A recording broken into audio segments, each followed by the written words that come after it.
چھوڑے، مجھے درد ہو رہا ہے، پلیز چھوڑے مجھے سانس نہیں لینے ہو رہا، پلیز چھوڑے۔ ایک ہی سانس میں گڑ گڑاتے ہوئے وہ روئے جا رہی تھی، منتیں کر رہی تھی، مگر سامنے کھڑے اس شخص کی آنکھوں میں ذرا بھی رحم نہیں تھا۔ جیسے جیسے آگے بڑھ رہا تھا ویسے ویسے شرٹ کے بٹن کھولتا جا رہا تھا۔ بالکل اس کے سامنے آ کر کھڑا ہونے کے بعد دونوں ہاتھ سینے پر باندھے اور پھر کہنے لگا، کیوں؟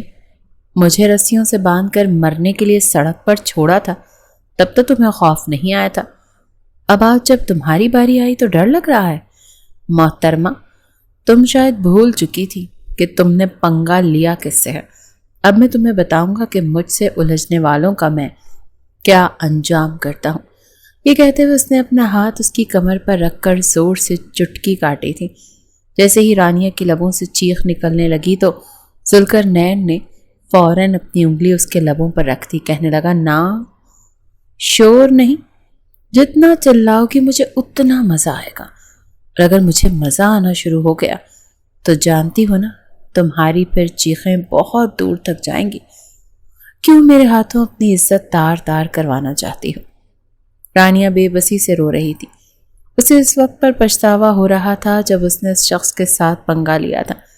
کہنے لگی، دیکھو پلیز مجھے معاف کر دو، میں تمہارے آگے ہاتھ جوڑتی ہوں، مجھے کچھ مت کرنا۔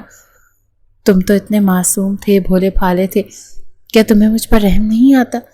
مگر ذوالقرنین بڑے غور سے اس کی دھڑکنوں کو دیکھ رہا تھا، جو بڑی بے ترتیب ہو کر ایک عجیب ہی منظر پیش کر رہی تھی۔ اگلے ہی لمحے اس نے اپنا ہاتھ آگے بڑھایا اور کہنے لگا، رانیہ، جانتی ہو جب ایک مرد عورت سے بدلہ لیتا ہے تو کس انداز میں لیتا ہے؟ نہیں جانتی ہوگی نا، تو آج میں تمہیں بتاتا ہوں۔ جب مرد اپنا غصہ عورت کے وجود پر نکالتا ہے تو اس عورت کا حشر کیا ہوتا ہے۔ یہ کہہ کر ذوالقرنین نے بڑی زور سے اس کی شرٹ کو کھینچا تھا اور پھر اپنے دانت اس کی۔ یہ بوائز ہاسٹل کس طرف ہے؟ کیا آپ میری بات سن رہی ہیں؟ او ہیلو، میں آپ سے پوچھ رہا ہوں۔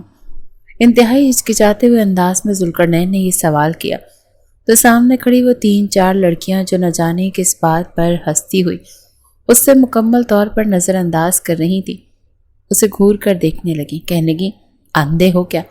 نظر نہیں آ رہا یہ سامنے ہاسٹل کی بلڈنگ ہے؟ دائیں بائیں 2 ہاسٹل بلڈنگز دکھائی دے رہی تھی۔ جس طرف اس لڑکی نے اشارہ کیا تھا ذوالقرنین نے سیدھا اپنے ہاتھ میں موجود سلپ لیے بھاگا تھا۔ آج اس کا اس کالج میں پہلا دن تھا۔ کمرہ نمبر 25 سلپ پر لکھا تھا۔ بیگ کو کاندھے پر ڈالے وہ جلدی سے کمرے کے اندر داخل ہوا۔ اپنے ہاسٹل کے کمرے میں آتے ہی ذوالقرنین نے سامان ایک طرف رکھا اور سیدھا واش روم کی طرف گیا تھا، کیونکہ اسے بہت زور کی لگی ہوئی تھی، مگر واش روم کے دروازے کا لاک کچھ زنگ آلود تھا۔ ارے کھل جا، کھل جا، کیوں میری پینٹ گیلی کروانی ہے؟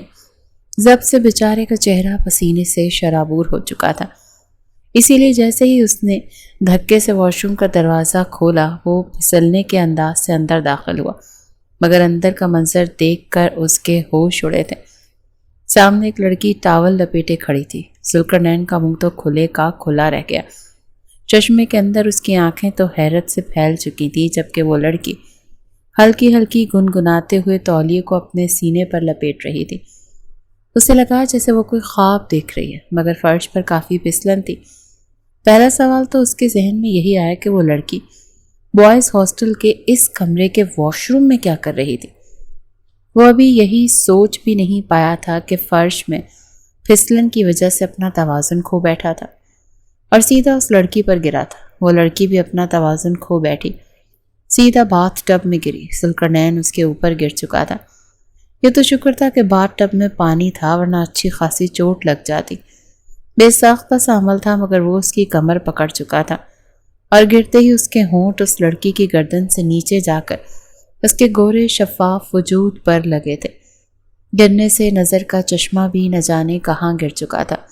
تبھی فلیش لائٹ کی روشنی ان پر پڑی تھی۔ وہ تو بوکھلا کر رہ گیا۔ اس لڑکی نے بھی اسے پیچھے دھکا دیا۔ واٹ دا ہیل، یہ کیا ہو رہا ہے؟ ڈفر کہیں کے، ہٹو پیچھے۔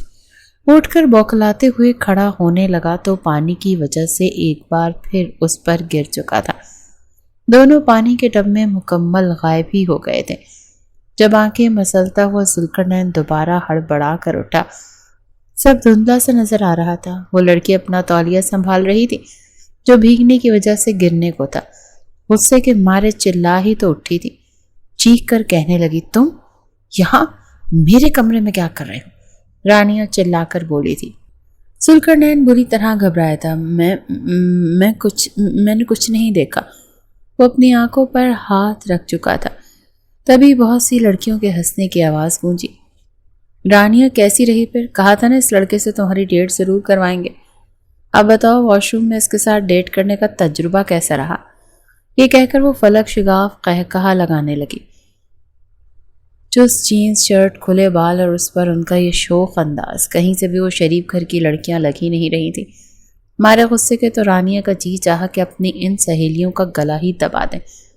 ایک لڑکی اپنا موبائل اس کے سامنے کر کے دکھانے لگی جس پر وہی ویڈیو چل رہی تھی جب 2 بار ذوالقرنین اس پر گرا تھا۔ ہنس کر کہنے کی، واو، اگر میں ٹک ٹاک پر اپلوڈ کر دوں نا تو قسم سے تم چند گھنٹوں میں وائرل ہو جاؤ گی، اور اگلے روز تمہارے اس ٹیلنٹ کو سراہنے کے لیے بڑے بڑے لوگ پلکیں بچھائے کھڑے ہوں گے۔ رانیہ کا ایک ہاتھ اپنے تولیے پر اور دوسرے ہاتھ سے وہ اپنی بے لباس ٹانگوں کو چھپانے کی کوشش کر رہی تھی۔ اس کا تو بس نہیں چل رہا تھا کہ جا کر ان لڑکیوں سے ان کا موبائل چھین لیتی۔ یہ کہ وہ لوگ جا چکی تھی۔ رانیہ کا غصے سے برا حال تھا۔ میں نے کچھ نہیں دیکھا جی، اپنی آنکھوں پر ہاتھ رکھ کر کہنے لگا۔ ذوالقرنین کو نہیں پتا تھا کہ واش روم کا دروازہ کھولتے ہی ایک حسین محجبین لڑکی اسے نظر آ سکتی ہے، وہ بھی ٹال میں۔ رانیہ دروازہ کھلنے سے پہلے ہی ٹال لپیٹ چکی تھی، مگر سامنے کھڑے نوجوان کو دیکھ کر غصے سے لال پیلی ہوئی تھی۔ کہنے لگی، یہیں پر رکو، میں تمہیں بتاتی ہوں تمہاری اتنی جرت کیسے ہوئی کہ میرے کمرے میں آؤ اور میرے واش روم میں آ کر مجھے دیکھو۔ یہ سن کر ذوالقرنین گھبرا گیا تھا، ہاتھ ابھی بھی آنکھوں پر تھا۔ رانیہ کہنے لگی، یہیں رکو، میں ابھی آتی ہوں۔ یہ کہہ کر دروازہ بند کر کے فٹافٹ سے کپڑے تبدیل کر کے جب باہر آئی تو ذوالقرنین نظریں جھکائے کھڑا تھا۔ رانیہ غصے سے کہنے لگی، کیا کر رہے تھے یہاں؟ شرم نہیں آتی تمہیں منہ اٹھا کر گرلز ہاسٹل میں داخل ہوتے ہوئے؟ ذوالقرنین گھبراتے ہوئے کہنے لگا، نہیں جی، معاف کر دیں، مجھے نہیں پتا تھا کہ یہ گرلز ہاسٹل ہے۔ وہ باہر لڑکیاں کھڑی تھی تو میں نے ان سے پوچھا تھا، تو کہنے لگی یہ بوائز ہاسٹل ہے۔ میں تو جی اپنے کمرے کا نمبر دیکھ کر اندر آیا تھا۔ رانیہ غصے سے اسے دیکھ کر کہنے لگی، تم جیسے لڑکوں کو میں بہت اچھے سے جانتی ہوں، جان بوجھ کر لڑکیوں کے ساتھ ایسا ڈرامہ کرتے ہو بے شرم۔ وہ کہنے لگا، میں سچ کہہ رہا ہوں، اللہ پاک کی قسم، میں نے کچھ نہیں دیکھا جی، میں سمجھا کہ یہ میرا کمرہ ہے۔ رانی کہنے لگی، میں تمہارے ابھی انچارج سے شکایت کرتی ہوں، تم جیسے لفنگے منہ اٹھا کر اندر کیسے آ سکتے ہیں؟ ذوالقرنین کہنے لگا، وہ لڑکیاں مجھے اندر تک چھوڑ کر گئی تھیں۔ کہنے لگی، یہاں سے اوپر چلے جاؤ، پھر 25 نمبر کمرے میں چلے جانا، وہ تمہارا ہی کمرہ ہے، تم جیسے لڑکوں کو میں اچھی طرح سے جانتی ہوں۔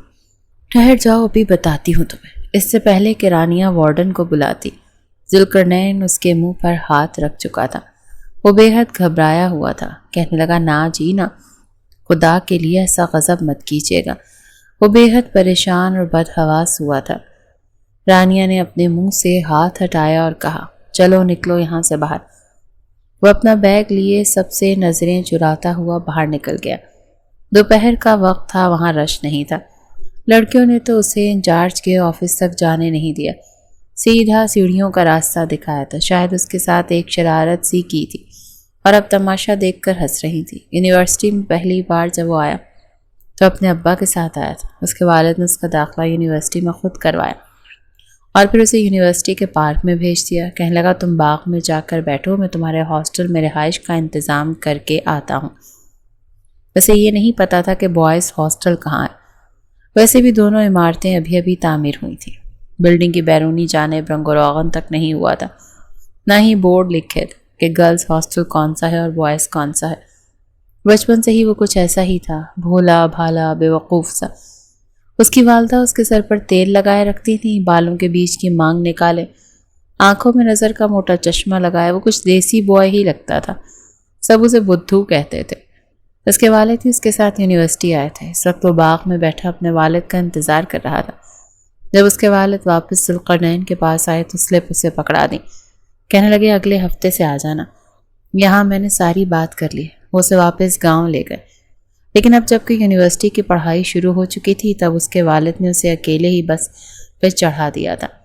وہ بار بار کہہ رہا تھا کہ ابا جی آپ بھی ساتھ چلیں، مجھے گھبراہٹ سی ہو رہی ہے، مگر اس کے والد نے کہا کب تک میں تمہاری انگلی پکڑ کر تمہیں چلاؤں گا، جاؤ کچھ نہیں ہوتا تمہیں۔ اس کے والدہ نے بہت سارے جوس اور بوتلوں کے کین اسے دیے تھے، ساتھ چپس بھی دی تھی، بیگ میں خالص سرسوں کے تیل کی شیشی بھی رکھی تھی کہ روز سر پر تیل مالش کر کے یونیورسٹی جانا، بادام کا شاپر بھی رکھا تھا کہ ساتھ بادام نہار منہ کھانا تھا کہ دماغ تیز ہو۔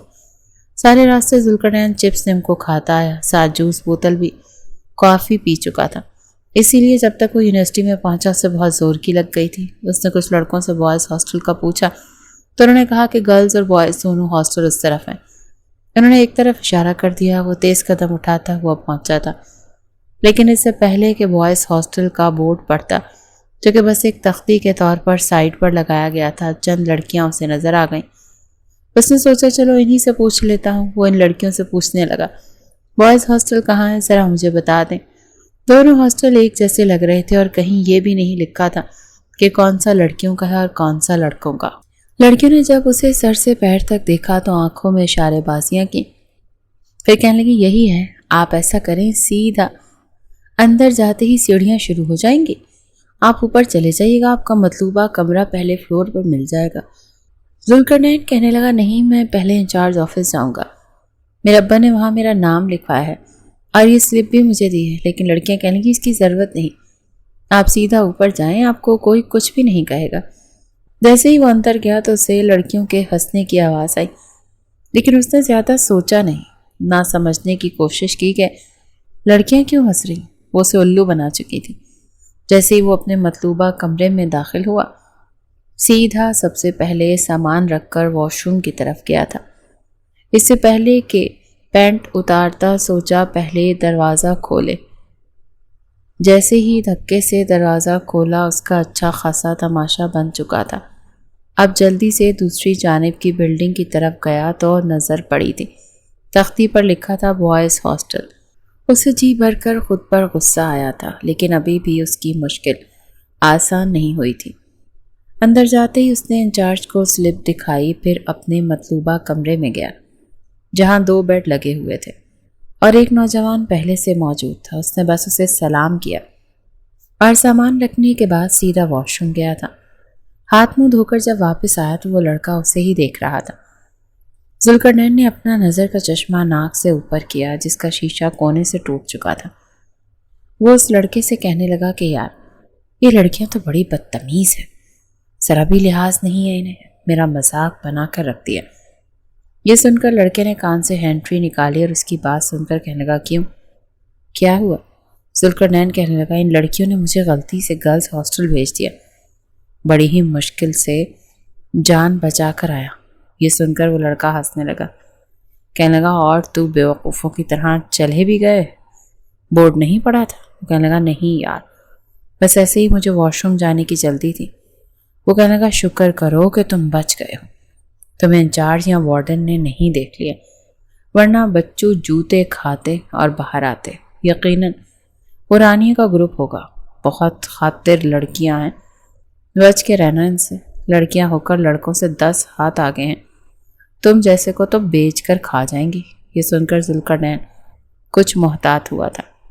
پہلی ملاقات جس طرح سے اس کی رانیہ سے ہوئی تھی اور اس کی سہیلیوں نے جیسے تصویر بنائی تھی وہ چاہ کر بھی اپنے روم میٹ کو نہیں بتا سکا۔ اس کے روم میٹ کا نام اعجاز تھا۔ ذوالقرنین اس کے منہ سے لڑکیوں کی اچھی خاصی باتیں سن چکا تھا۔ وہ یونیورسٹی کا ایک آوارہ لڑکیوں کا گروپ تھا۔ لڑکیاں ساری ہی امیر گھرانوں سے تعلق رکھتی تھیں اور بذات خود عورت ذات ہونے کے باوجود لڑکوں کے ساتھ چھیڑ خانیاں کرتی تھیں۔ جو بھی شریف لڑکا انہیں یونیورسٹی میں نظر آتا اس کے ساتھ ایسی حرکتیں کرتی ہیں کہ وہ پریشان ہو کر رہ جاتا، رونے پر مجبور ہو جاتا اور پھر سب مل کر اس کا مذاق اڑاتی، آپس میں شرط لگا کر لڑکوں سے افیئر چلاتی۔ یہ سب سن کر ذوالقرنین کافی محتاط ہو گیا تھا کیونکہ وہ بہت سادہ لوگ قسم کا لڑکا تھا، جلدی دوسروں پر اعتبار کرنے والا، کسی کو مشکل میں دیکھ کر اس کا ساتھ دینے والا، لیکن وہ نہیں جانتا تھا کہ وہ کن لڑکیوں میں آتی ہیں۔ بری طرح وہ پھنس چکا تھا۔ خیر جس دن یونیورسٹی پہنچا تھا ہاسٹل گیا تھا اس دن تو بہت تھکا ہوا تھا، اسی لیے باقی کا وقت اس نے سو کر ہی گزارا تھا۔ صبح صبح جلدی اٹھ گیا تھا، جب تک تیار ہوا تب تک اجاز بھی تیار ہو چکا تھا۔ وہ کہنے لگا کیا ہاسٹل والے ناشتہ نہیں دیتے؟ ذوالقرنین کی بات سن کر اجاز ہنسنے لگا، کہنے لگا نہیں، یہ تمہارا سوال نہیں ہے بیٹا، یونیورسٹی کا بوائز ہاسٹل ہے، ناشتہ کرنا ہے تو نیچے جاؤ، جا کر کہو کہ تمہیں ناشتہ کرنا ہے، ساتھ میں لال نوٹ بھی جیب میں رکھ کر جانا۔ کہنے لگا اچھا، اور اگر خود بنانا ہو تو؟ کہنے لگا اس فلور کے آخر میں تمہیں ایک چھوٹا سا باورچی خانہ مل جائے گا، وہاں برتن بھی موجود ہیں لیکن سامان تمہیں لانا پڑے گا۔ اس نے کہا تم ناشتہ نہیں کرو گے؟ اجاز کہنے لگا نہیں، میں یونیورسٹی میں کچھ بھی کھا لوں گا، ہاں اگر تم چاہو تو ہم مل کر پیسے ملا کر کچھ لا سکتے ہیں اور بنا بھی سکتے ہیں۔ ذوالقرنین اس کی بات مان گیا۔ دونوں لڑکوں کے ڈپارٹمنٹ الگ الگ تھے، اسی لیے صبح ہوتے ہی جب یونیورسٹی میں گئے تو ذوالقرنین اپنے ڈپارٹمنٹ میں گیا، لیکن وہ نہیں جانتا تھا کہ وہ آفت کی پڑیا اسی کی کلاس میں ہوں گی۔ وہ بیچارہ ان لڑکیوں کو دیکھ کر نظریں چرانے لگا، اور جیسے ہی رانیہ اور اس کے گروپ کی نظر ذوالقرنین پر پڑی تو وہ ہنسنے لگی، کہنے لگی رانیہ یہ تو یوں شرما رہا ہے جیسے کہ تم نے اس کی عزت ہی لوٹ لی ہو، سچ سچ بتا، ہمارے جانے کے بعد کیا کہا تھا تم نے اس لڑکے کے ساتھ؟ کہیں ان لڑکیوں کے وہ یاد جملے سن کر ذوالقرنین نظریں اٹھانا بھول گیا، کانوں سے کچھ دھوئیں سے نکلنے لگے تھے، عجیب لڑکیاں تھیں۔ رانی کہنے لگی ارے بیچارہ ضرورت سے زیادہ ہی شریف نکلا، حالانکہ میں نے تو اسے پورا موقع دیا تھا، کوئی اور ہوتا تو فائدہ ضرور اٹھا لیتا۔ رانیہ کی بے شرمی سن کر ذوالقرنین سوچ چکا تھا کہ اس لڑکی کو زیادہ منہ نہیں لگائے گا، پڑھنے میں وہ بہت اچھا تھا، اسی لیے ایک مہینے میں پروفیسر ذوالقرنین کی تعریف کرنے لگے۔ پروفیسر ابرار نے کہا کہ کل میں پوری کلاس سے ٹیسٹ لوں گا اور جس کے نمبر کم آئے میں اسے پنش کروں گا۔ یہ سن کر رانیہ اور اس کے گروپ کی لڑکیاں کہنے لگی رانیہ یہ لڑکا بہت اچھے نوٹس بناتا ہے، دیکھ اگر کل اس کے نمبر اچھے آ گئے تو ہماری عزت خاک میں مل جائے گی، تم اس کے نوٹس اس سے لو۔ رانیہ اس کے پاس آ گئی، وہ کتابیں سمیٹ کر اپنے بیگ میں رکھ رہا تھا۔ ذوالقرنین کا ارادہ یہی تھا کہ سیدھا یونیورسٹی کی لائبریری میں جائے اور جا کر اپنے ٹیسٹ کی تیاری کرے گا، لیکن اس سے پہلے کہ وہ باہر جاتا اپنے بازو کو ذوالقرنین کے آگے کر کے رانیہ نے اس کا راستہ روکا، کہنے لگی اے مسٹر چلو بیٹھو یہیں پہ۔ اس نے سیٹ کی طرف اشارہ کیا۔ ذوالقرنین نے اپنی ناک کے اوپر چشمہ کیا، کہنے لگا باجی جی مجھے جاننے تھے، میں لائبریری میں جا کر ٹیسٹ کی تیاری کرنی ہے۔ اس کی بات سن کر سب لڑکیاں ہنسنے لگیں۔ رانیہ نے اپنے سارے گروپ کی لڑکیوں کو گھور کر دیکھا، کہنے لگی اے کیا کہا تو نے؟ تجھے میں باجی نظر آتی ہوں؟ زیادہ باجی کی نا تو تمہیں بتاؤں گی کہ میں کیا چیز ہوں۔ میرا نام رانیہ ہے، مجھے رانیہ کہا کرو۔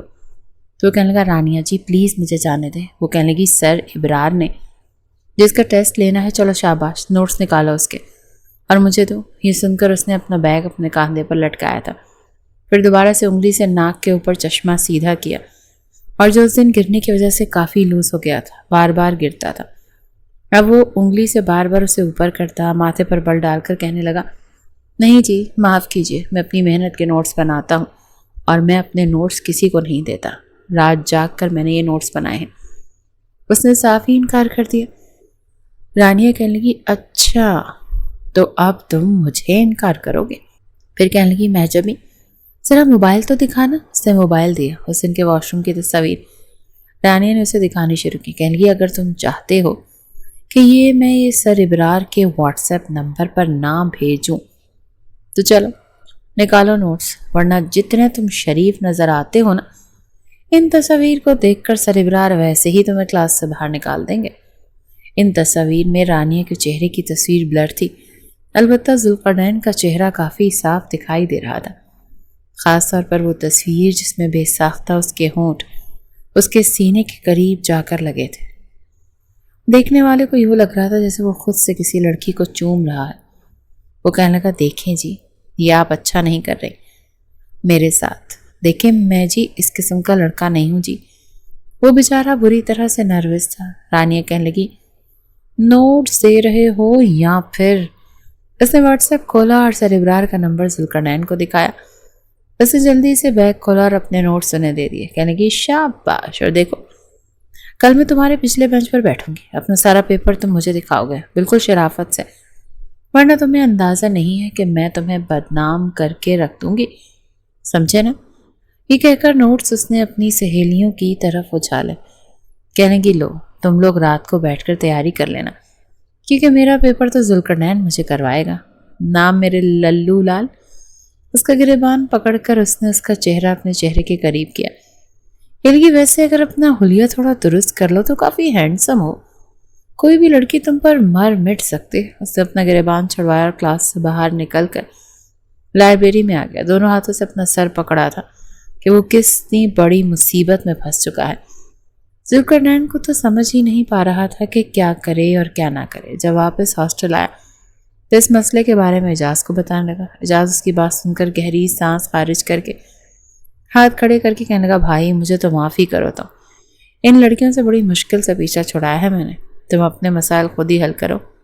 یہ کہہ کر وہ کانوں میں ہینڈ فری لگائے دوبارہ موبائل میں مصروف ہو چکا تھا اور ذوالقرنین کل ہونے والے پیپر کی تیاری کرنے لگا.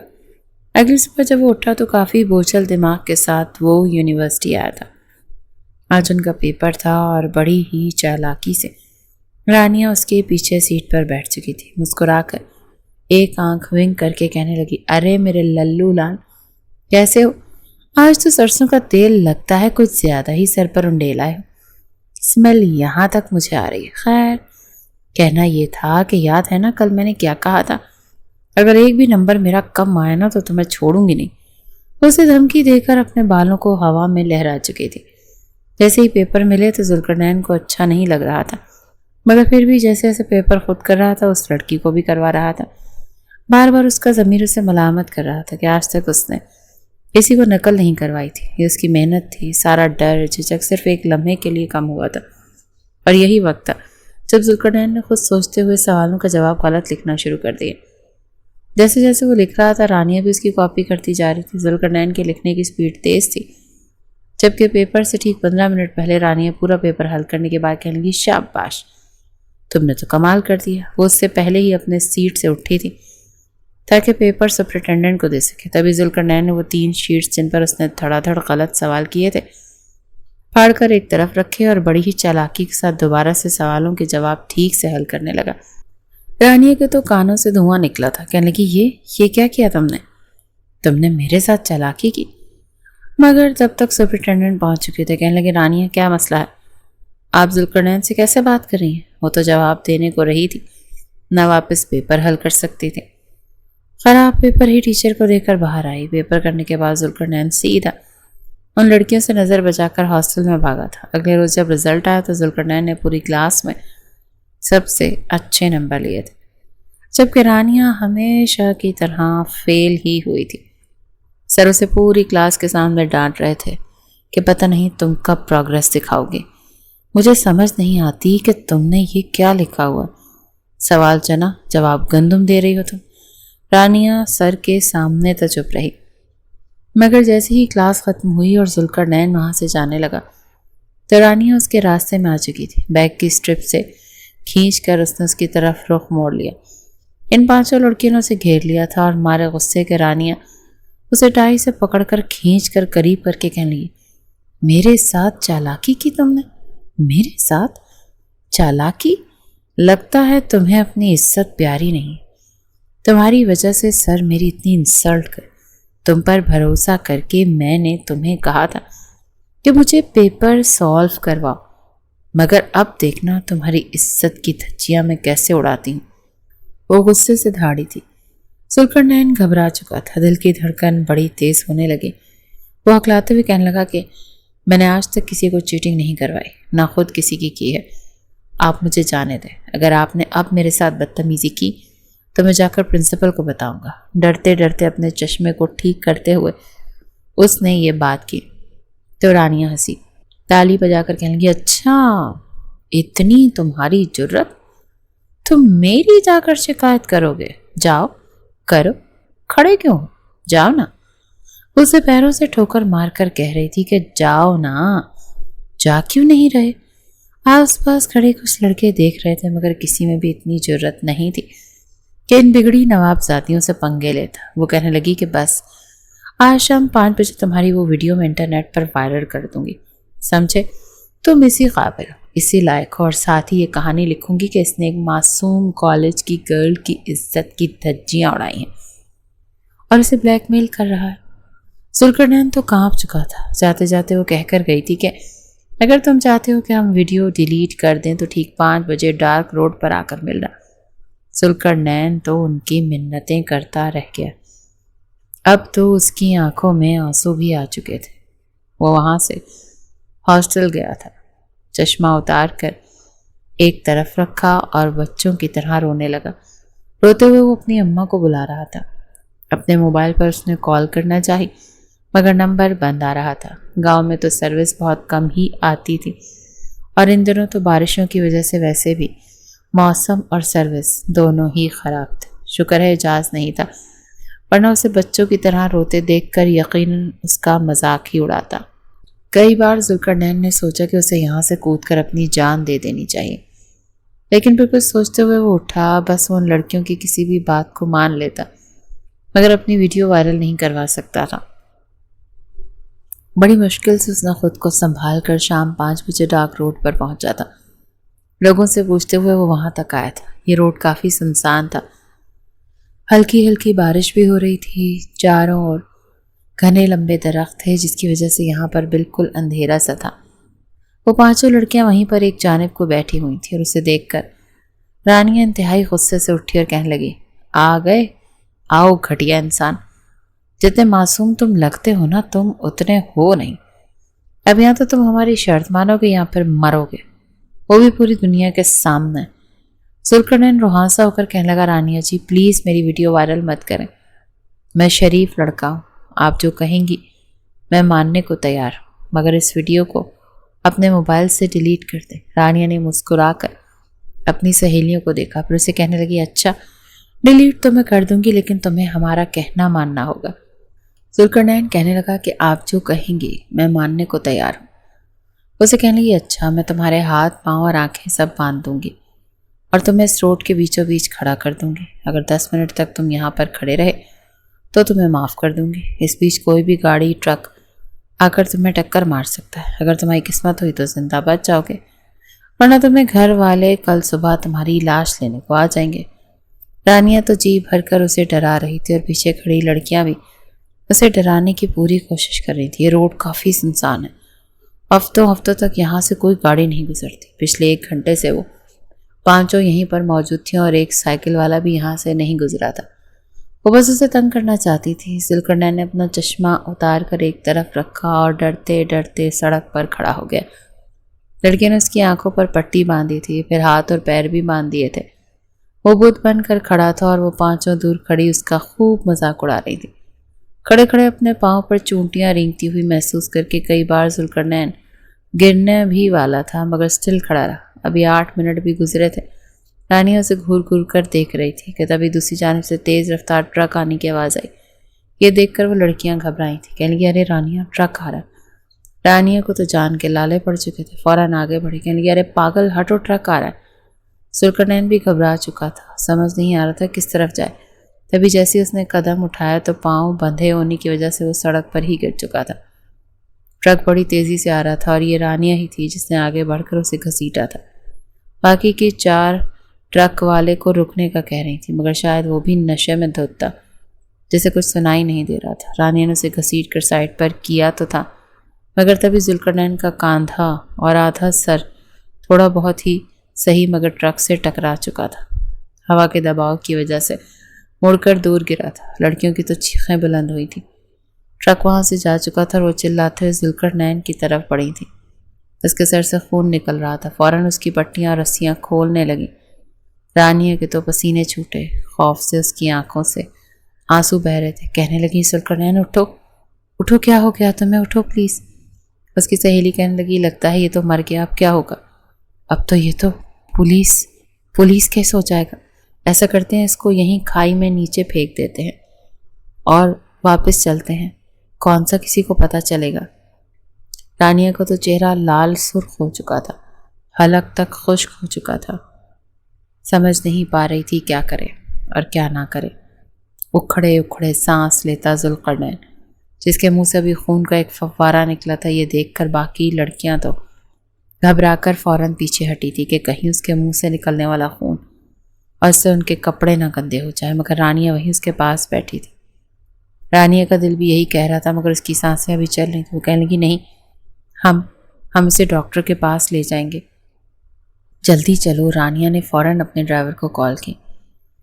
ڈرائیور اس کے گھر سے گاڑی لے کر آیا۔ 1 گھنٹے بعد اسے لے کر اسپتال پہنچ چکی تھی۔ ڈاکٹر نے جب ذوالقرنین کی حالت دیکھی تو وہ بھی کہنے لگا کہ کافی خون بہہ چکا ہے، مریض کا بچنا ناممکن لگ رہا ہے۔ ویسے ہی آپ کے لگتے کیا ہیں؟ باقی کی 4 سہیلیاں تو ہاسپٹل کے دروازے سے ہی واپس جا چکی تھیں۔ ایک کہنے لگی، مجھے تو ٹیسٹ کی تیاری کرنی ہے۔ دوسری کہنے لگی، میں تو گھر جا رہی ہوں، مجھے تو ڈر لگ رہا ہے۔ رانیہ، تم بھی اسے یہیں چھوڑ کر چلی جاؤ۔ مگر رانیہ کے اندر شرمندگی سی محسوس ہو رہی تھی۔ آج تک اس نے اس قدر خطرناک شرارت کسی سے نہیں کی تھی۔ وہ اکیلی تھی اور ڈاکٹر اس سے پوچھ رہا تھا کہ یہ لگتا کیا ہے۔ اسی لینا چاہتے ہوئے کہنے لگی، یہ میرا شوہر، پلیز، ایک ٹرک والا ہے، اس کو ٹکر مار کر چلا گیا، آپ انہیں ایڈمٹ کر لیں۔ ڈاکٹر نے پہلے تو کئی طرح کی وجوہات پیش کی، مگر جب رانیہ نے اپنے اثر و رسوخ سے کہا تو مجبوراً ڈاکٹر کو اسے ایڈمٹ کرنا پڑا۔ خون کافی بہہ چکا تھا اور رانیہ رات کے 1 بجے تک وہیں پر بیٹھی ہوئی تھی، بار بار خود کو کوس رہی تھی کہ اس نے کیا کر دیا۔ جو بلڈ گروپ ذوالقرنین کا تھا وہی رانیہ کا بھی تھا۔ اس نے اپنا خون ذوالقرنین کو دیا تھا اور پھر اگلے روز اسے ہاسپٹل میں ہی چھوڑ کر وہاں سے چلی آئی تھی۔ یونیورسٹی جانے کے بجائے اس نے 15 دنوں کی لیو لی اور سیدھا گھر چلی گئی۔ اس قدر اس کے اچانک آنے پر اس کے گھر والے بھی حیران تھے۔ وہ اپنے گھر میں اپنے ماں باپ کی سب سے بڑی اولاد تھی، انتہائی بگڑی ہوئی اور ضدی۔ اسے ہاسٹل میں رکھا اسی لیے گیا تھا کہ شاید سدھر جائے، مگر وہاں تو اس نے کئی اسٹوڈنٹس کی ہی زندگی عذاب بنا کر رکھی ہوئی تھی۔ پہلی دفعہ اسے اتنا پریشان دیکھ کر اس کی ماں بھی پوچھنے لگی کہ بیٹا ہوا کیا ہے، کیوں پریشان ہو؟ مگر وہ کہنے لگی، بس سونا چاہتی ہوں، پڑھائی کی وجہ سے دماغ کافی ڈسٹرب ہو گیا ہے۔ کسی نہ کسی طرح یونیورسٹی میں بھی یہ خبر پھیل چکی تھی کہ ذوالقرنین کا برے طریقے سے ایکسیڈنٹ ہوا ہے۔ کافی دوست اسے ہاسپٹل میں دیکھنے گئے تھے۔ ذوالقرنین کے والد کو پتہ چلا تو وہ بھی ہاسپٹل پہنچ چکے تھے۔ ذوالقرنین کسی سے بھی بات نہیں کر رہا تھا۔ ڈاکٹر تو یہ سمجھنے لگے شاید وہ کوما میں چلا گیا۔ صرف ایک والد تھے جنہیں اندر بھیجا گیا۔ اپنے بیٹے کی حالت دیکھ کر ذوالقرنین کے والد تو حیران رہ چکے تھے۔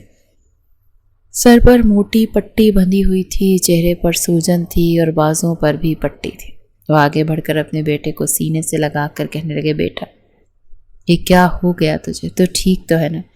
تیری ماں تو رو رو کر غش کھا چکی ہے۔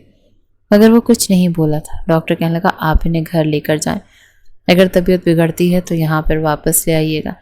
باقی اب کوئی خاص ایسی سنجیدگی والی بات نہیں ہے جو انہیں ہاسپٹل رکھا جائے۔ 10 دن تک ہاسپٹل میں رہنے کے بعد ذوالقرنین اپنے گھر آ چکا تھا۔ نہ وہ کھا پی رہا تھا، نہ کسی سے بات کر رہا تھا۔ گھر والے 100 جتن کر چکے تھے، مگر وہ بس دیوار کو گھورے جا رہا تھا۔ بچپن سے لے کر اب تک ساری زندگی اس کے سامنے آ رہی تھی۔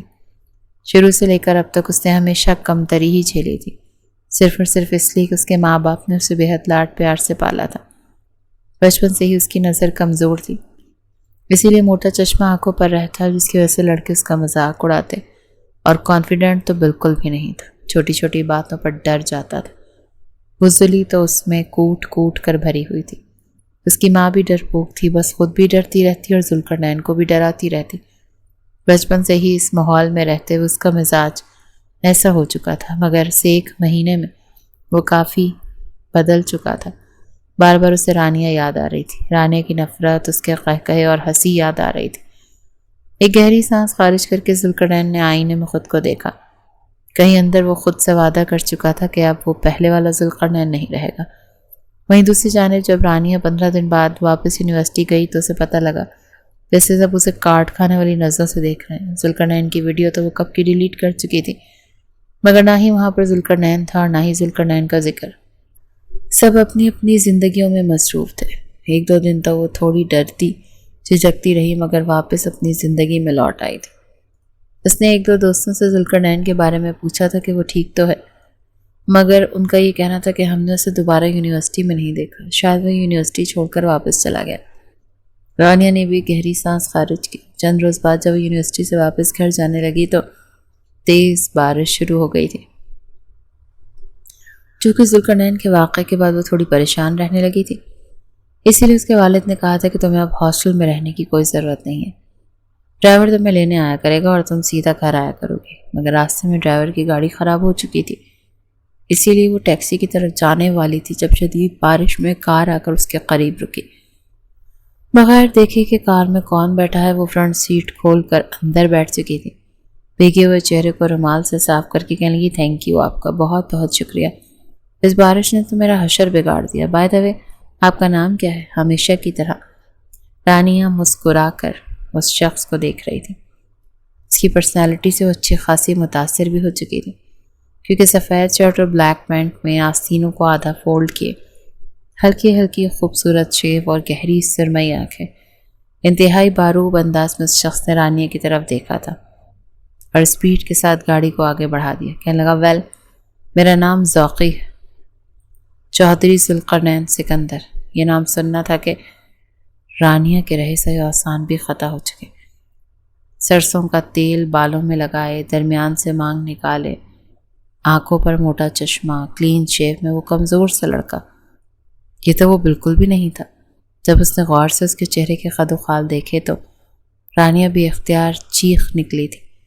کہنے لگی، تم؟ یہ کیسے ہو سکتا ہے؟ اسے تو اپنا سانس بھی رکتا ہوا محسوس ہو رہا تھا، اور ذوالقرنین ایک فریبی مسکراہٹ سجائے اسپیڈ سے بھی تیز کر چکا تھا پہلے سے۔ آگے گاڑیاں آ رہی تھیں اور وہ کہہ رہا تھا کہ کیا ہوا، ایسی کیا دیکھ رہی ہوں؟ کہ تمہیں اچھا نہیں لگا کہ میں زندہ بچ گیا ہوں؟ ڈر کیوں رہی ہو رانیہ؟ رانیہ تو چلتی ہوئی گاڑی سے کودنا چاہتی تھی۔ کہنے لگی، پلیز پلیز گاڑی روکیں، یہ کیا کر رہے ہیں آپ؟ گاڑی روکیں۔ ایک دم سے تم سے وہ آپ پر آئی تھی، مسلسل روئی جا رہی تھی، مگر ذوالقرنین اسپیڈ اور تیز کر چکا تھا۔ کہنے لگا، نہیں، تمہیں بھی تو پتہ لگنا چاہیے نا کہ جب موت سامنے آتی ہے تو کیسا محسوس ہوتا ہے۔ وہ گاڑی مزید تیز کر رہا تھا۔ رانیہ نے ایک جھٹکے سے گاڑی کی کھڑکی کھولی اور باہر چھلانگ لگا دی۔ ذوالقرنین نے گاڑی روکی نہیں، بلکہ وہ اسپیڈ سے آگے بڑھ چکا تھا۔ رانیہ کی دو سہیلیاں اس وقت اپنی گاڑی سے باہر کھڑی بارش کی ویڈیو بنا رہی تھی۔ رانیہ ان کے سامنے ہی جھولتی ہوئی گری، اس کے سر پر اور بازو پر چوٹیں آئی تھیں۔ وہ حواس باختہ انداز میں انہیں بتانے لگی کہ اس گاڑی میں ذوالقرنین موجود تھا۔ وہ تو بالکل ہی بدل گیا، مجھے تو یقین نہیں آ رہا، ذوالقرنین میرے ساتھ ایسا کر سکتا؟ اس کی دوستوں سے سمجھا رہی تھی کہ نہیں، تمہیں غلط فہمی ہوئی ہے، اور یہ بھلا بالکل نیم مردہ انسان یہاں پر کیسے آ سکتا ہے، وہ بھی اتنی مہنگی گاڑی میں؟ اس کی سہیلیاں ہی اسے گھر تک ڈراپ کر کے گئی تھیں۔ خوف کے مارے تو اسے بخار ہو چکا تھا۔ یونیورسٹی جانا تو اس نے ترک کر دیا تھا۔ ویسے بھی اس کا پڑھنا نہ پڑھنا تو ایک برابر ہی تھا۔ چند ماہ بعد ایک رشتہ رانیہ کے لیے آیا۔ اس کے ماں باپ کو لڑکا بے حد پسند آیا۔ رانیہ جیسے تیسے ذوالقرنین کے خوف سے ہی باہر نکلی تھی۔ کہنے لگی، جب تک میں لڑکے سے مل نہیں لیتی تب تک میں شادی نہیں کروں گی۔ مگر اس کے ماں باپ کہنے لگے، بس بھی کر دو، ہم نے تمہیں جتنی بھی آزادی دینی تھی بس ٹھیک ہے دے دی۔ اب یہ ہمارے رسم و رواج میں نہیں ہے کہ تم پہلے لڑکے سے ملو۔ ویسے بھی وہ لڑکا بہت شریف ہے، ان کی فیملی شادی سے پہلے لڑکا لڑکی کا ملنا پسند نہیں کرتی ہے۔ ان کے گاؤں میں کافی ساری زمینیں ہیں اور یہاں شہر میں انہوں نے اپنا گھر بنایا ہوا ہے۔ جیسے جیسے اس کی ماں تعریفیں کر رہی تھی، رانیہ چپ چاپ سن رہی تھی۔ لڑکی کی تصویر تک اس کی ماں نے اسے یہ کہہ کر نہیں دکھائی تھی کہ بیٹا سرپرائز ہے، جب تم نکاح کے وقت اپنے شوہر کو دیکھو گی تو ہماری چوائس پر تم اش کر اٹھو گی۔ مگر نکاح کا دن بھی آ چکا، تیاریاں مکمل ہو چکی اور اس کی پانچوں سہیلیاں یہ کہہ رہی تھی کہ تم پاگل ہو گئی ہو، پوری یونیورسٹی تم پر ہنس رہی ہے۔ اس قدر ماڈرن آزاد خیال لڑکی جس نے سب کو نیچا دکھایا تھا، آج بغیر لڑکے کو دیکھے نکاح کرنے والی ہے۔ رانیہ تو خود کلس کر رہ چکی تھی، مگر اب ہو کچھ نہیں سکتا تھا۔ یہ بات تو طے تھی کہ وہ اپنے ماں باپ سے ڈرتی بہت تھی۔ سب مہمان آ چکے تھے، وہ دلہن بنی بیٹھی تھی۔ اپنی ساس اور اکلوتی نند سے تو وہ پہلے ہی مل چکی تھی، وہ بھی اسے کافی ملنسار اور خوش اخلاقی لگے تھے۔ جب نکاح کا وقت آیا اور نکاح خان نے ذوالقرنین کا نام لیا تو رانیہ کے تو ہوش اڑ گئے تھے۔ اس نے بھی بے ساختہ پلٹ کر سامنے پردے کی دوسری طرف بیٹھے ہوئے اپنے دولہے کو دیکھا تھا، جو اسے ہی دیکھ رہا تھا۔ آنکھوں میں ایک عجیب سی چمک تھی، بدلہ تھا، انتقام تھا۔ یہ تیسری بار تھا جب نکاح خان پوچھ رہا تھا، اور اس کی ماں اس کا کاندھا ہلا کر اسے کہنے لگی، بیٹا کیا کر رہی ہو؟ سب تمہیں دیکھ رہے ہیں، جواب دو۔ کب کب آتے لبوں سے اس نے کہا تھا کہ قبول ہے، اس کی شادی ذوالقرنین سے ہونے والی تھی۔ یہ تو اس نے خواب میں بھی نہیں سوچا تھا۔ اس کا ذہن معاف ہونے لگا، اسے لگا جیسے وہ ابھی بے ہوش ہو کر گر جائے گی۔ جب ذوالقرنین کو نکاح کے بعد اس کی جانب بھیجا گیا تو اس کے قریب آیا، کاندھوں سے پکڑ کر اسے اٹھایا اور گھونگھٹ اٹھا کر اپنے لب اس کے ماتھے پر رکھے تو سرگوشی نما انداز میں کہنے لگا، شادی مبارک ہو مائی ڈیئر وائف۔ رانیہ تو یوں تھی جیسے جان ہی باقی نہ رہی۔ وہ فوراً پلٹ کر کہنے لگا کہ میں آج ہی رخصتی بھی چاہتا ہوں۔ رانیہ کے والدین تو ایک دوسرے کا چہرہ دیکھنے لگے۔ یہ سب کچھ اتنا اچانک تھا کہ کوئی کچھ سوچ بھی نہ سکا۔ اس کے والدین کہتے رہے کہ بیٹا ابھی نہیں، ابھی تو ہم نے کوئی تیاری بھی مکمل نہیں کی، ہم نے اپنی بچی کے لیے بہت کچھ سوچ رکھا ہے۔ ایک دم سے شادی، پھر جہیز، مگر ذوالقرنین کہنے لگا، نہیں، نکاح ہی اس قدر دھوم دھام سے ہو چکا ہے، بس کافی ہے۔ جہیز میں آپ کو اپنی بیٹی کو جو بھی تحفے دینے ہیں وہ آپ بعد میں بھجوا دینا، میرے لیے آپ کی بیٹی ہی کافی ہے۔ یوں سب مہمانوں کے سامنے دولہے کی یہ ڈیمانڈ سن کر اس کے والدین بھی مان چکے تھے، پر رانیہ انکار کرنے لگی۔ وہ کہنے لگی، امی میں ابھی رخصتی نہیں کرنا چاہتی۔ مگر وہ اس کی رخصتی کر چکے تھے۔ اس کی سہیلیاں تو بے جان سے اس سے مل رہی تھیں، وہ جس کے گلے لگ رہی تھی ہر کوئی ہی اس سے یہ کہہ رہا تھا کہ یہ ذوالقرنین تو بالکل ہی بدل چکا ہے، یہ تو پہچان میں ہی نہیں آ رہا، اسے لگ رہا ہے جیسے اس کا دوسرا جنم ہوا ہے، ہمیں لگتا ہے جیسے اس کے دماغ میں وہ چوٹ لگی ہے نا، اس نے اس کو مکمل بدل دیا، پتہ نہیں یہ تم سے کیسے بدلے لے گا۔ خوف کے مارے رانیہ تو بھیگی بلی بن چکی تھی۔ ذوالقرنین کے ساتھ رخصت ہو کر وہ اس کے گھر چلی گئی تھی۔ دلہن بن کر وہ اس کے کمرے میں بیٹھی تھی۔ جب ذوالقرنین کمرے میں داخل ہوا، بدل تو وہ بھی بہت گیا تھا، پہلے جیسا ڈرپوک سا ذوالقرنین نہیں رہا تھا۔ اسے دیکھ کر تو رانیہ نے پھوٹ پھوٹ کر رونے لگی، کہنے لگی، ذوالقرنین مجھے معاف کر دو پلیز، میں تو بس تمہیں تنگ کرنا چاہتی تھی، مجھے نہیں پتا تھا کہ تمہارا ایکسیڈنٹ ہو جائے گا، دیکھو میں تو تمہیں ڈاکٹر کے پاس بھی لے کر گئی تھی، میں نے تمہیں بچایا تھا، تمہیں اپنا خون بھی دیا۔ مگر ذوالقرنین چلتا ہوا اس کے قریب آیا، آنکھوں میں شیطانی چال لیے اس کے سامنے بیٹھا اور آ کر بیڈ پر اسے دیکھنے لگا، گہری سانس خارج کر کے کہنے لگا، اب ان صفائیوں کی کیا ضرورت ہے مائی ڈیئر وائف، ابھی تو میں تمہارے ساتھ وہ سب کچھ کروں گا جو میرا جی چاہے گا، گن گن کر بدلے لوں گا، لوزر، ڈفر، للو، بیوقوف، ڈبل بیٹری، اور پتہ نہیں کیا کیا نام رکھے ہوئے تھے نا تم نے میری جان۔ اب دیکھو یہ ڈفر کیسے پوری رات تمہاری چیخیں نکلواتا ہے، اٹھو میرے بستر سے۔ رانیہ گھبرا کر اٹھی تھی اور مسلسل روئی جا رہی تھی، اسے سچ میں ذوالقرنین سے خوف آ رہا تھا۔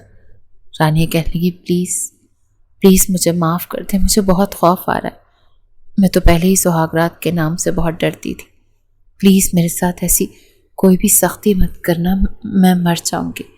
ذوالقرنین کہنے لگا، اچھا کچھ نہیں کروں تمہارے ساتھ، بدلے میں لیکن تمہیں میری ایک شرط ماننا پڑے گی۔ وہ کہنے لگی کہ آپ جو بھی کہیں گے میں ماننے کو تیار ہوں، بتائیں۔ ذوالقرنین سامنے بیڈ پر بیٹھنے کے بعد کہنے لگا، کان پکڑو اور اٹھک بیٹھک کرو، وہ بھی 50۔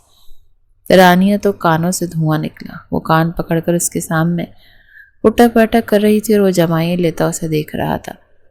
آخر میں تو اس کی ٹانگوں میں جان ہی نہیں بچی تھی، اس سے پہلے وہ گرتی ذوالقرنین اسے باہوں میں بھر گیا۔ اور بڑی زور سے اس کی کمر پر چٹکی کاٹ کر کہنے لگا، اتنے میں ہی تمہاری ٹانگوں میں جان نکل گئی؟ ابھی تو پوری رات میری شدتیں سہنی ہیں۔ رانیہ کہنے لگی، لیکن نہیں، آپ کی شرط مان کر میں اٹھک بیٹھک کی ہے۔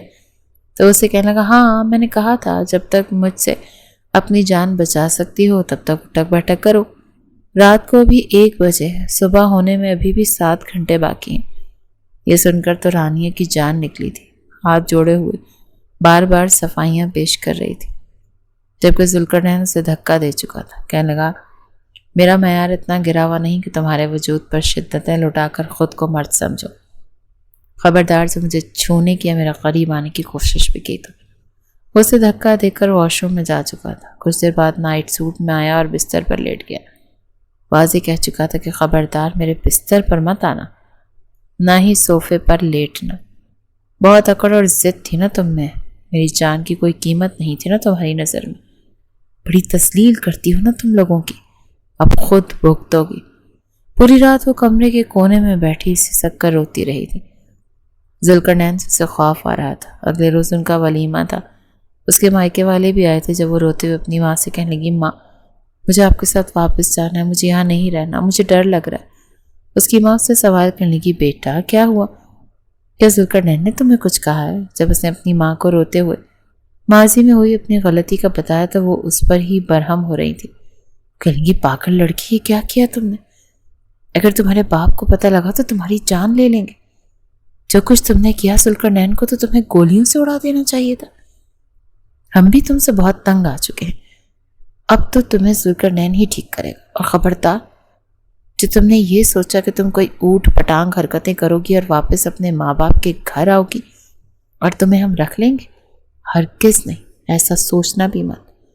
وہ اسے یہ سب بول کر وہاں چھوڑ کر جا چکی تھی۔ رانیہ کا تو دم ہی گھٹنے لگا۔ دھیرے دھیرے اس نے یہ فیصلہ کیا کہ وہ ذوالقرنین کی ماں اور بہن کے ساتھ اپنا تعلق بہتر رکھے گی۔ وہ دونوں واقعی بہت اچھی تھی، مگر ذوالقرنین اسے اپنے سامنے کچھ سمجھتا ہی نہیں تھا۔ وہ گھر کے نوکروں کو عزت دے دیتا، مگر رانیہ اس کے سامنے کوئی حیثیت نہیں رکھتی تھی۔ دھیرے دھیرے رانیہ کو دل میں یہ بات ختم کرنے لگی تھی۔ ذوالقرنین کی پرسنالٹی کو دیکھ کر وہ دھیرے دھیرے اس کی طرف مائل ہونے لگی تھی، خود کو تیار رکھنے لگی۔ اس کے آنے سے پہلے خود کو سجا سنوار کر رکھتی تھی، مگر ذوالقرنین وہ تو اسے نظر بھر کر دیکھتا بھی نہیں تھا۔ رانیہ کی جو فطرت تھی، ذوالقرنین اسے اچھی طرح سے جانتا تھا، اس لیے وہ اسے مسلسل نظر انداز کر رہا تھا۔ ایک شام اس نے خوبصورت شفون کی ڈارک ریڈ کلر کی ساڑی پہنی، بال کھولے، وہ بالکل تیار تھی۔ جیسے ہی ذوالقرنین گھر آیا تو مسکرا کر کہنے لگی، آج میں آپ کے ساتھ باہر ڈنر پر جانا چاہتی ہوں، میں لانگ ڈرائیو پر جانا چاہتی ہوں۔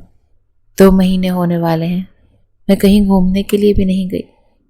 بغیر اسے دیکھے وہ کہنے لگا کہ میں بہت تھک چکا ہوں اور آرام کرنا چاہتا ہوں، ویسے بھی تمہارے ساتھ مجھے باہر جانے کا کوئی شوق نہیں۔ رانیہ کے صبر کا پیمانہ اب لبریز ہو چکا تھا۔ کہنے لگی کہ میں اس قدر تیار ہوئی ہوں صرف آپ کے لیے، دیکھیے مجھے، آپ نے مجھے نظر بھر کر دیکھا تک بھی نہیں۔ دیکھیں جو کچھ ہوا سو ہوا، میں نے آپ کی جان بھی تو بچائی تھی نا۔ میں آپ سے معافی مانگ چکی ہوں، آپ مجھے معاف نہیں کر سکتے؟ کیوں مجھے اگنور کر رہے ہیں؟ میں رانیہ ہوں، رانیہ۔ وہ آگے بڑھ کر اس کا بازو پکڑ چکی تھی۔ ذوالقرنین کہنے لگا، میرا بازو چھوڑو، تمہیں کوئی حق نہیں پہنچتا کہ مجھے ہاتھ لگاؤ، چھوڑو مجھے۔ ایک زوردار تھپڑ وہ اس کے منہ پر مار چکا تھا۔ کہنے لگا، ہو ڈیئر یو، جب میں بکواس کر رہا ہوں کہ مجھے ہاتھ مت لگاؤ تو تمہیں سنائی نہیں دے رہا؟ رانیہ کا گال تو سن ہو چکا تھا۔ اس نے تو خواب میں بھی نہیں سوچا تھا کہ ذوالقرنین اس پر ہاتھ بھی اٹھا سکتا ہے۔ روتے ہوئے وہ اسے دیکھنے لگی۔ ساری انا، غرور، تکبر، سب کچھ جیسے بہت پیچھے رہ چکا تھا۔ دھیرے دھیرے وہ کافی حد تک بدل چکی تھی۔ اسے نظر انداز ہونا برداشت نہیں ہو رہا تھا۔ کہنے لگی تھپڑ تو مار لیا، پلیز مجھے نظر انداز مت کریں ورنہ میں ڈپریشن کا شکار ہو کر مر جاؤں گی۔ رانیہ کبھی بھی خود کو نظر انداز کرنا برداشت نہیں کر سکتی تھی۔ یا تو مجھے طلاق دے دیں یا پھر مجھ سے محبت کر لیں، بیوی ہوں میں آپ کی، میں ہاتھ جوڑ کر معافی مانگتی ہوں۔ میں نے آپ کے ساتھ غلط کیا تھا مگر مجھے اب مزید سزا مت دیں، ساری زندگی آپ کے نام کرنے کے لیے تیار۔ ذوالقرنین ہنس کر کہنے لگا، ہاں میں کیسے مان لوں کہ تم واقعی میرے نام اپنی زندگی کرنا چاہتی ہو؟ جب تک تم میری شرط نہیں مانو کہ مجھے یقین نہیں آئے گا کہ تمہیں واقعی مجھ سے محبت ہے۔ یعنی میں تمہاری ہر شرط ماننے کو تیار ہوں۔ وہ کہنے لگا ٹھیک ہے پھر چلو میرے ساتھ۔ وہ اسے گاڑی میں بٹھا چکا تھا۔ رانیہ نہیں جانتی تھی وہ اسے کہاں لے کر جا رہا۔ وہ اسے وہیں اسی ڈارک روڈ پر لے آیا، اسی مقام پر جہاں پر اس کا ایکسیڈنٹ ہوا تھا۔ ابھی بھی اس روڈ پر ذوالقرنین کا خون پتھر پر سوکھا ہوا تھا۔ اسی مقام پر وہ رانیہ کو کھڑا کر گیا، ہاتھ پیر نہیں باندھے تھے۔ کہنے لگا کھڑی ہو جاؤ، یہاں پر پورے 10 منٹ تک تم نے میرے ہاتھ پیر باندھے تھے تاکہ میں ہل نہ سکوں، مگر میں نہیں باندھوں گا، دیکھتا ہوں کتنا پیار ہے تمہیں مجھ سے۔ رانیہ رو رہی تھی اور سڑک کے بیچوں بیچ کھڑی تھی کہ تبھی دوسری جانب سے بڑی تیز رفتاری سے ٹرک آ رہا تھا۔ ٹرک کو دیکھ کر رانیہ کو اپنی موت دکھائی دے رہی تھی۔ وہ کانپنے لگی، روتے ہوئے ذوالقرنین کو دیکھ رہی تھی۔ ٹرک میں اور رانیہ میں بے حد کم فاصلہ رہ چکا۔ جب اسے یوں کھڑا دیکھ ذوالقرنین نے اس کی کمر میں بازو ڈال کر اسے کھینچ کر اپنے قریب کیا۔ دونوں ہی سڑک کی ایک جانب گرے۔ رانیہ اس کی باہوں میں تھی، دونوں کی نظریں ملی۔ وہ اسے پکڑ کر اٹھانے لگا۔ وہ کہنے لگی کیوں بچایا مجھے، مرنے دیتے نہ چاہتے ہوئے بھی وہ اس کو سینے سے لگا چکا تھا۔ وہ پھوٹ پھوٹ کر روئے جا رہی تھی اور ذوالقرنین اپنے اسی باروب سخت لہجے میں کہہ رہا تھا تمہیں سبق سکھانا بہت ضروری تھا تاکہ آئندہ میں تمہاری وجہ سے کسی کو پریشانی میں نہ دیکھوں۔ رانیہ بالکل بدل چکی تھی اور یہ ذوالقرنین کے ساتھ ہوئے حادثے کا ہی نتیجہ تھا کہ دھیرے دھیرے وہ واقعی اچھی ہو گئی تھی۔ اس کی باقی کی 5 سہیلیاں تو اسے بدلا ہوا دیکھ کر حیران تھی، مگر محبت کا رنگ جس پر ایک بار چڑھ جائے تو وہ محبوب کے قدموں میں سر جھکائے ساری زندگی گزار دیتے ہیں۔ کچھ ایسا ہی رانیہ کے ساتھ بھی ہوا تھا۔ دھیرے دھیرے ذوالقرنین بھی اس کے ساتھ ٹھیک ہونے لگا۔